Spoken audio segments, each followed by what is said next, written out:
Projektorių pasistatysim, paimsim. Apšvietimą.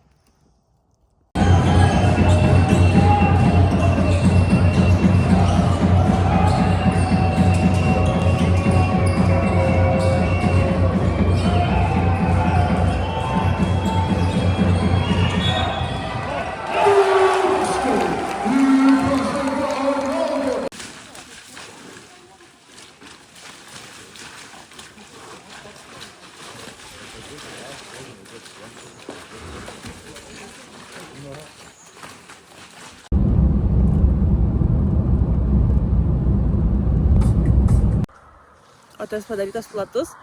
Wide? Ką žinau? Pažiūrėk. Nu, aš nesuprantu, gal. Jeigu per namą paleisime.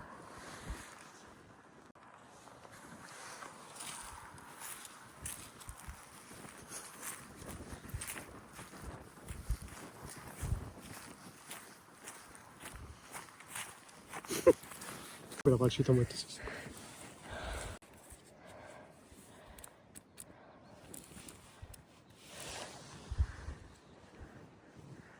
Gal kapų nereikia filmuoti. Geokėčinam. Aukštaitijos aukštamuose. Čia kažkur yra geokėčas. Einam ieškoti. Nerandam. Nu, žiauriai, sunkiai pusę valandos. Prastovėjom šitoj degaliniai. Žiauriai šalta. Nežinau, kur iškot kažkoks hintas kampas. Bet ne degalinės kampas ir nežinau, koks kampas. Man atrodo, teks palikti šitą geokėčą. Sveiki, tai šiandien parodysiu, kaip sukurti kokį nors produktą per Canva. Tai galime pabandyti sukurti, tarkim, vestuvių kvietimą. Tai pasirenkam čia šitoj vietoj. Galite rinktis visokių dalykų, tai tarkim, kvietimas. Ir čia yra pasirinkimai. Gulščias, kvadrato formos, stačias. Taip, tai čia yra mūsų šablonas. Ir čia jau yra dizainai, sukurti dizainai, juos galima naudoti. Aišku, dažniausiai tie šablonai yra mokami, bet galite rasti ir nemokamų, tai mokamas yra profams, o nemokamas, tarkim, yra šitas. Jau yra viskas sukurta, atskiri elementai sudėlioti, tekstas, viskas jau yra sukurta. Mes galim pabandyti atkartoti tai. Plius minus. Gal vis tiek šitai patogiau nei iš arčiau, nes tada matosi visas ekranas. Tai žodžiu, tai va. Tai tada čia yra elementai. Tai šituos elementus tai paiešką rašot bet ką ir vis išmeta visokių dalykų. Tai tarkim rašom, čia jau mano buvo paieškoj, background. Ir čia yra grafika, nuotraukos, vaizdo įrašai, remeliai. Ir mums reikėtų grafikos, ir va čia yra visokių background. Tai čia matau, kad yra tiesiog kaip spalvota popieriaus. Tai kažkaip gal taip, paper, background. Ir čia irgi, kur yra šitas ženkliukas, tai čia reiškia profams. Paieškoj galit nusistatyti, kad nemokamai yra. Ir tada duoda nemokamus pasirinkimus. Va, popieriaus atvaizdas. Pasidarot šitaip. Tada yra gėlės. Tarkim, rašom wild flowers. Va, ir išmeta visokių pasirinkimų laukinių gėlių.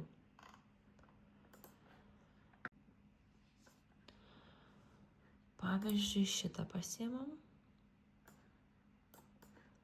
Ir galim pradėti kurti dizainą. Čia galite paspaudę šitą dubliuoti. Tada čia paspaudžiate apversti, kitą pusę. Paspaudžiate šitą mygtuką ir dubliuojasi.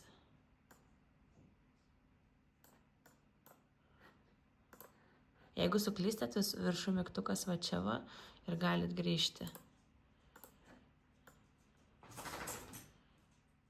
Pareina direktorius. Nu. Ir taip vat ir derina tas gėlytes. Visaip. Čia jau priklauso nuo jūsų pačių, ką įsivaizduojat, kokią turit viziją. Fantazijai ribų nėra.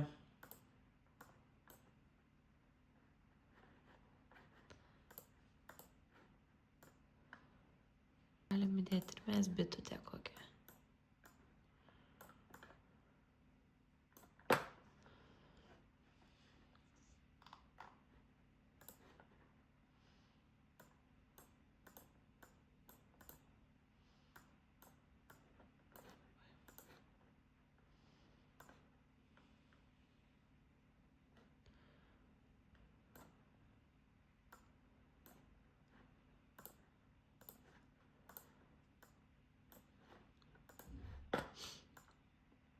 Kažkaip taip. Neatsimenu, kur nufilmavau, kur ne. Bet žodžiu. Pridedam tekstą. Pasididinam. Galit vat ir čia didintis, jeigu patogiau, bet man patinka matyti visą vaizdą prieš akis. Tai va, Tomas ir Simona. Tarkim, 2, 5. 06, 12.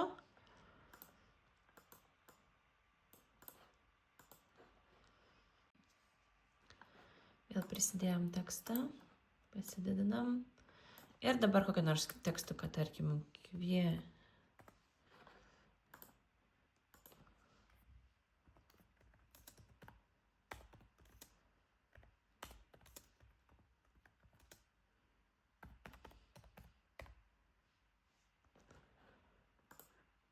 per didelis šiek tiek. Čia galit va ir šitaip susimažinti.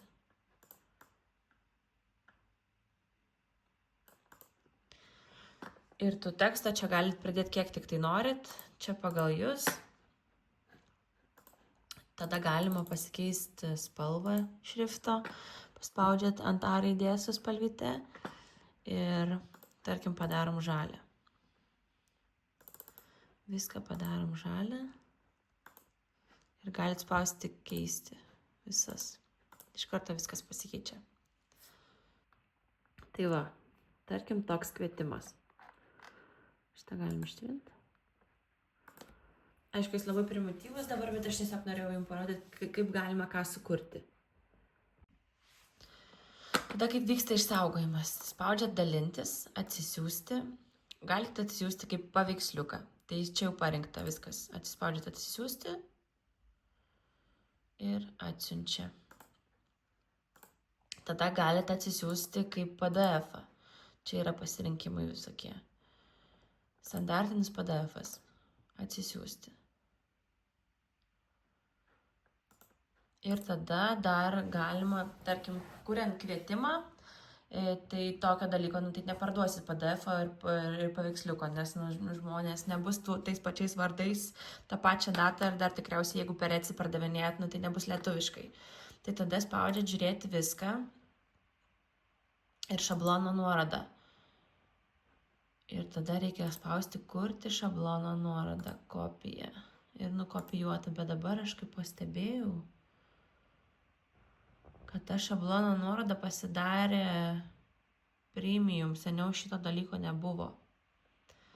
Tai va, čia bus naujas pasikeitimas tikriausiai, bet žodžiu, jūsų tą nuorodą, tarkim, aš tą nuorodą nukopijavau, įklijuoju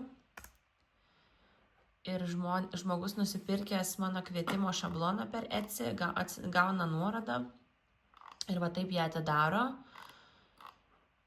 Spaudžiat redaguoti šabloną. Ir tada jau jūs patys galite redaguotis pagal save, nes nepaisant to, kad pakeisit kažką pagrindiniam tam originalę, niekas nepasikeis. Dabar kaip tą šabloną nuorodą įkelti į Etsy, nes tiesiog nuorodos neįkelsit. Tai prideda teksto lauką, tarkim, parašom Thank you. Spaudžiate taškiukus, nuorodą, įklijuojat nuorodą, atlikta. Ir tada paspaudžiant šito teksto, Tomas ir Simona. Ir atsidaro šitas. Tai galim dar parsisiųsti kaip PDF-ą, kad būtų lengviau suprasti. Standartinis PDF. Man reikia tik tai antro puslapio atsisiųsti. Atsisiuntėm. Va, thank you. Paspaudžiam ant thank you ir iš karto atsidaro šitas. Tada kaip kelti Etsy. Nu, tai čia yra Shop Manager, kas turit Etsy žinot. Tada spaudžiam Listings, Add Listing.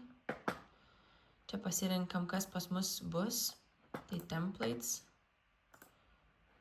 Digital Files, aš padariau, baigtas produktas, kada aš padariau, metus pasirenkat, Created by me arba su AI pagalba. Toliau. Čia rašot pavadinimą, čia įkeliat nuotrauką, čia įkeliat tą digital filą. Tai va, tarkim, Tomas ir Simona. Ir va šitą dalyką žmogus, kai nusipirks, jisai tada iš karto jį parsisiūs ir čia ir bus jo tas produktas nusipirktas. Čia tada parašot aprašymą, čia kainą sugalvojat savo. Čia padarot, tarkim, yra 999 egzempliorių ir kai juos visus nupirks, tai Etsy automatiškai padarys, kad atsinaujintų vėl šitas kiekis.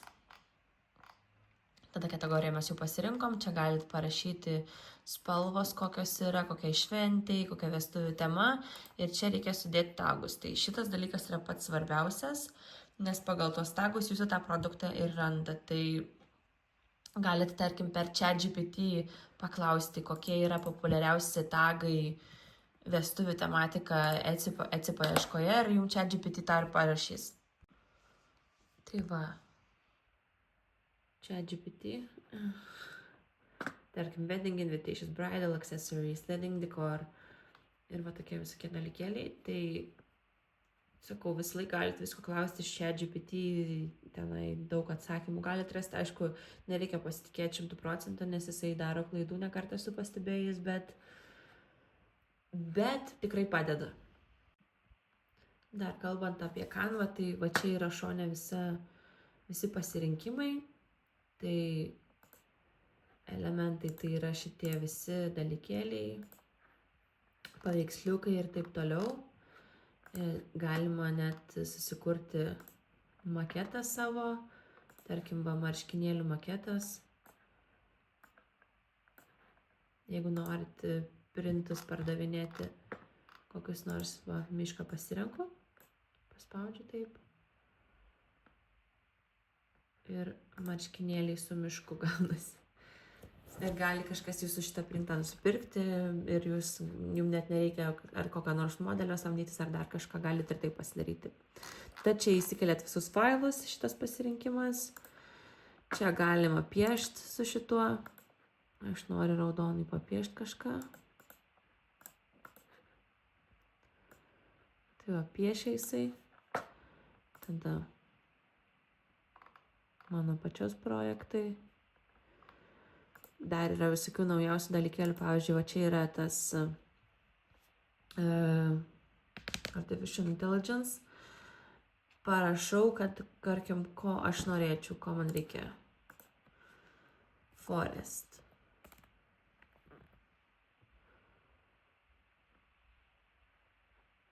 Stilius pasirenkam. Koksai gali būti stilius? Anime. Ir generuojam. Čia gali šiek tiek užtrukti. Vos generavo man paveiksliuką.